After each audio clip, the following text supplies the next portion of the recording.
Look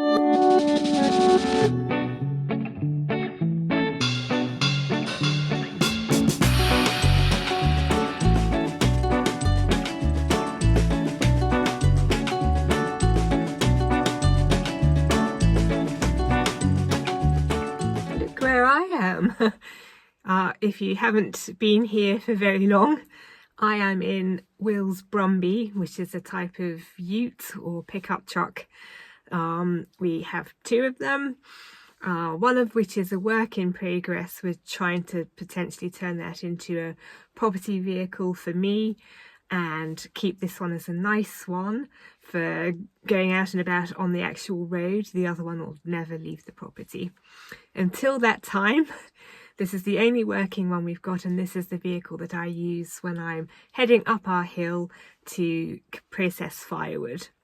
And what that means is that when the bushfire came through a few years ago now, quite a lot of the trees in the woods behind our house died or have almost died.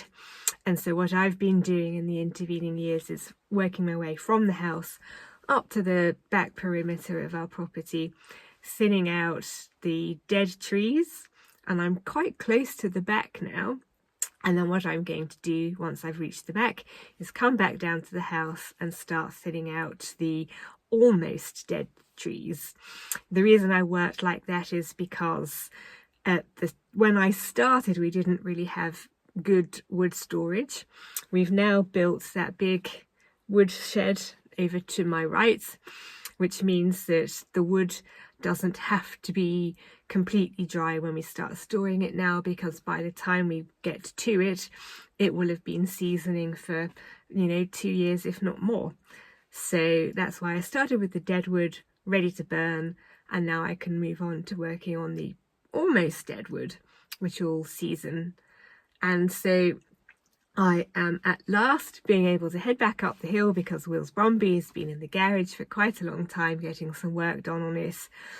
And I'm pretty excited about this. It's been a long time, and it's nice to spend time up there, even if this is very, very hard work. But I'll get prepped, get my chainsaw, head up the hill, and I'll see you up there. Well, we made it, and to be fair, the Brumby's driving beautifully. So if you're new here, I've just come up our fire break, which adjoins the fire break on this part of the state forest, which is our neighbouring property to the north of us. And as I say, I've been working my way up this hill, and our back boundary is just there, so I've only really got this much left to do, which isn't as much as it might seem, although in amongst this is a lot of dead trees. This part of the property is quite densely wooded, so it's not like it's going to take me 3 minutes to clear this. It'll take a while, but that's fine. And you can see the acacias in bloom up here, which is very, very pretty. Oh, here's a closer one. The little pom-pom flowers. They come in all sorts of different colours. This is a really nice creamy pale yellow. We also get a very, very bright yellow, which is partly why in sporting activities the Australian colours are green and yellow. Anyway, that's by the by. I'm going to crack on. I can't quite remember where I got, but I've been leaving these little piles of second kindling as way markers. So I've either got to here or potentially up there, but I wasn't too sure if those two bits of wood up there were my markers or if they just fallen down. So I might have come too far down the hill, but we shall find out as I head in there and try and find where the dead trees start. I'm back down at the wood store, and here's my haul. I'm very, very pleased with that. Sort of 2 loads worth, because as I say, I've got time to make up on myself. And I did also bring down a little load of second kindling. And just if you're unfamiliar with my terminology, if I go into the wood store to light our fire when we're not keeping it going 24 hours a day, so this sort of time of year, late spring, summer, early autumn, We have two classes of kindling. So first kindling is bark, little twigs, strips of stringy stuff which come off the tree, and that lives in these. And then over here in these crates, this one which was on the property and this one which I made, we keep chunkier bits of wood which I call second kindling. So things like this. So basically I put the first kindling on top of the paper, put the second kindling on top of the first kindling, and away we go. So this tub is basically empty. I have started refilling it. So the idea is that as one empties, we then move on to the next one, refill the first one, and then when this one's empty, we refill this one. So we're constantly alternating between the second kindling so that nothing sits at the bottom forever going mouldy. And then what I'll be doing today is continuing my work on trying to fill this bay. So all of that wood in my haul is going to go here. It won't complete this, so I've got this little bit to fill and then the third layer coming forward all the way up to here.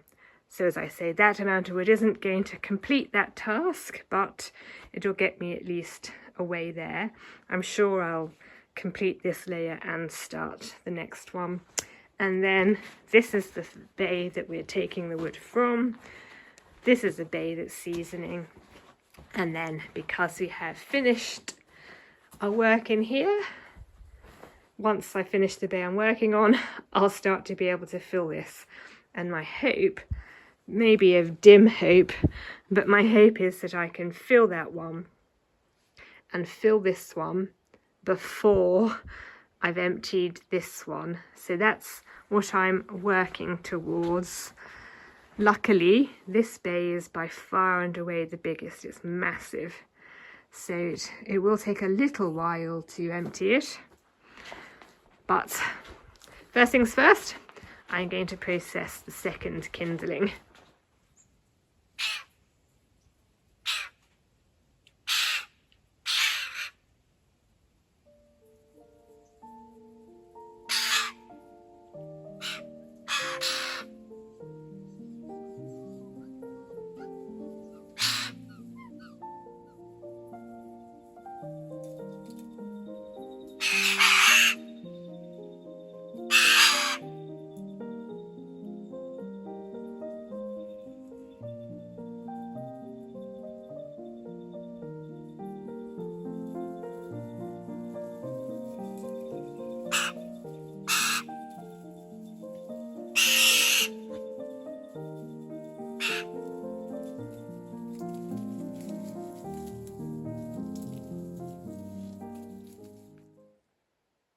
Vita and I just wanted to share something with you. Is this little section going to make me seem relatable? No. Do I care? No. Am I trying to be relatable? No. But what I'm trying to do is pass on a little tip which I discovered through looking online. I didn't invent it. That might be useful to you. So I have this lovely silk shirt. And I was trying on some outfit ideas and I noticed there was a little oil stain. I don't know what that would have come from. Probably I was eating a salad or something and dropped something on me. And I thought, oh no, that's a nuisance. So I looked it up, and the solution, which definitely worked because I can't see the stain anymore, was I sprinkled some talcum powder on it. I've got Santa Maria Novella, but other brands are available. So I sprinkled talcum powder on the oil. I put a tea towel on top of that, and then I compressed it all under 3 very heavy books, and I left it for several hours. And when I dusted the talcum powder off, the oil stain had gone. It's amazing. So I don't know if it works on other fabrics or if it's specific to silk, but if you find yourself in a situation where you've got a very nice shirt that you're trying to take good care of and it's got a little oil stain on it, maybe compressing it with talcum powder on it could be helpful to you. And just for a little bit of context, the reason I'm doing all of this is because I'm in the middle of my seasonal wardrobe changeover, so taking care of my silk shirt. I started upstairs, so I've gone through my wardrobe. We don't have wardrobes here. We've got plastic tubs in the eaves of our roof where we keep our clothes. And I've spun it round so that my summer stuff's at the back of the tubs, my autumn winter stuff's at the front. I have gone through everything and culled stuff that I haven't worn or probably am not going to wear, and that is in a bag in my car waiting to go to the charity shop, and a couple of the nicer bits and pieces are in my drawers there ready to go, waiting to go on eBay. I have taken out my autumn winter hats, given them a clean. This one's here because it's needing a bit of tidying up and a bit of sewing. My other woolen hats I've given a clean and they're drying, and then I'll give them a de-bobble. I've been through my accessories, so I've gone through my scarves, my silk scarves and cotton scarves and wool scarves, and had a look at those and culled a few of those and got some ideas for things that I would like to add to my scarf collection to give me greater variety. So I'll be looking to pick some stuff up on something like Vestiaire Collective, second-hand things. I prefer to go down that route than buy new.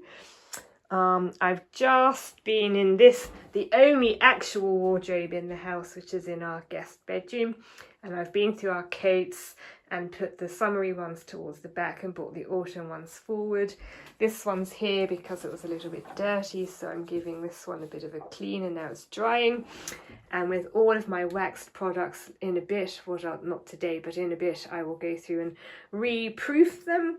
And then lastly, I will be heading upstairs, again not today, but the last task will be to go through my shoes, swap them over, and then give my autumn winter ones a bit of a clean and put my summer ones away in dust bags. And one of the reasons I need to do that is because our friend the range, as it's getting to the time of year where it's going to be going all year round, does put up quite a lot of dust. And currently, although I'm hoping to rectify it, our wardrobe doesn't have curtains, and so things in there can get dusty. So one of the reasons for the curtains is to help protect the things in there from that happening, but dust bags is another solution to protect things from the ravages of the range. I've also gone through my hat collection and stuffed and bagged hats, so that they're going to be able to keep their shape. These are more like my felt berets and stuff like that. So a good overhaul getting ready. And then as we get further into autumn winter, I'll be taking out my knitwear and de-bobbling it. And I like to do this because I put a lot of care into the things that I own, and I like to take care of them. And I think that there's nothing wrong with that. I don't particularly care if you think that's vain. I think it's prudent and I think it's sensible. Each to their own, however. But yes, I'm having quite a good time doing all of this. And now I'm going to put my shirt away and get on with titivating this hat so that it's ready for use. I just wanted to share this with you. This is absolutely music to my ears. This is the CFA website, which shows me when the fire danger period is going to end. It's arranged alphabetically by all the different parts of Victoria. And as I film this, our fire danger period is actually going to end tomorrow, which means that I'm now in a position where I can start having bonfires again, or at least I feel confident in having bonfires, and I won't need a permit to be able to do so. Now, I'm probably not going to start having a bonfire as of tomorrow. I think for prudence sake, I will wait until April at the earliest. But what it does mean is that I can start building my bonfire, especially now we've got the Brumby back. And again, if you didn't know, summertime, my principal task is mowing the lawns, keeping that all tidy, but my main task is working to keep the property clear and tidy.